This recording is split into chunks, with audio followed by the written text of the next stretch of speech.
Hey everybody, what's up? I wanted to talk today about trying to imagine what the future will look like.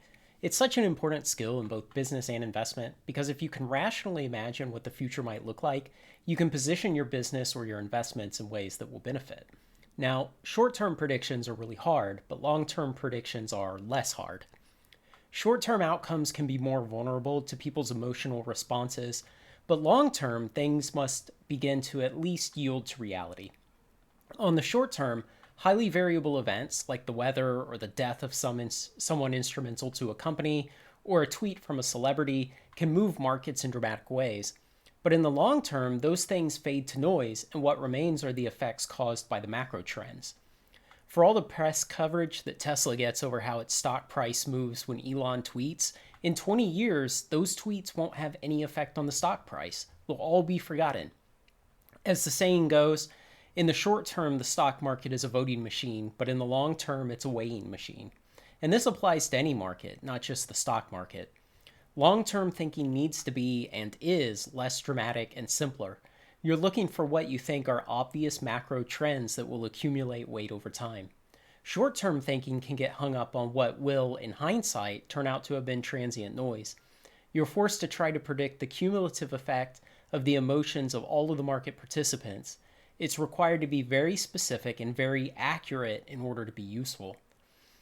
So don't focus on trying to accurately predict a lot of small emotional reactions of people you don't know. Focus on predicting the large themes that will play out over long periods of time. So, what's an example of this? Jeff Bezos started Amazon in 1994 because he saw that the internet was growing at a rate of 2,300% per year. He looked at the minuscule amount of commerce being done on the internet at that time, and he imagined one day all commerce should be possible on the internet. You should eventually be able to buy anything on the internet. And so he started Amazon and tried to just generally steer the company in the direction of selling everything on the internet. Now, he had a lot of other great ideas on the way, but the big underlying revelation to him was that internet usage was growing fast and that people were and would be at an accelerating pace buying things online. The details had to be worked out over the next 25 years of the company, but the high level long term thesis was in place. So, what's a long term prediction we might make today about markets in the future? I'd predict that at least for the rest of my life, markets will continue to grow.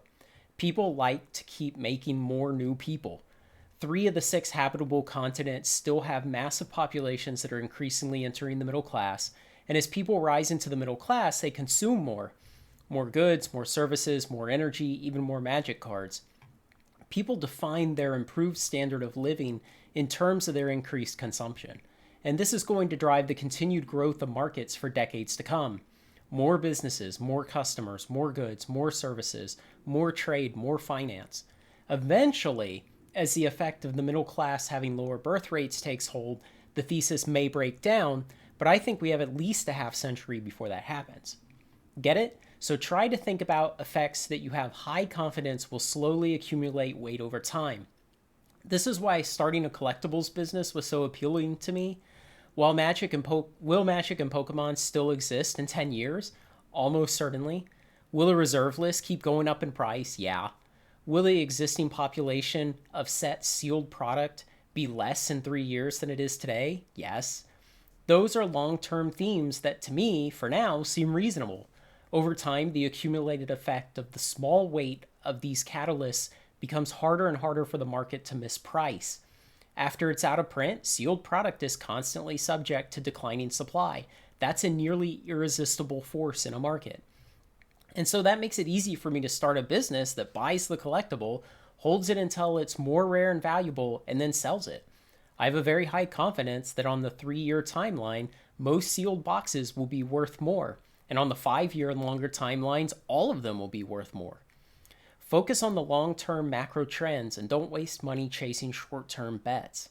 If you think a particular modern single will quintuple in price because everyone else will realize it's a great card, you've constructed way too specific of an investment thesis that requires too many things to happen in just the right way for it to work out.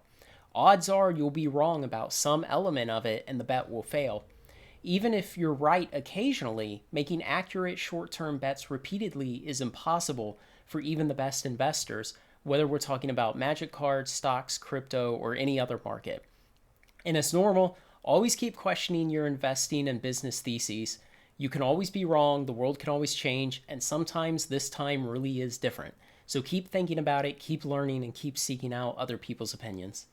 If you like this kind of thing, like, comment, share, and subscribe, and join me on Final Trade. Thanks a lot.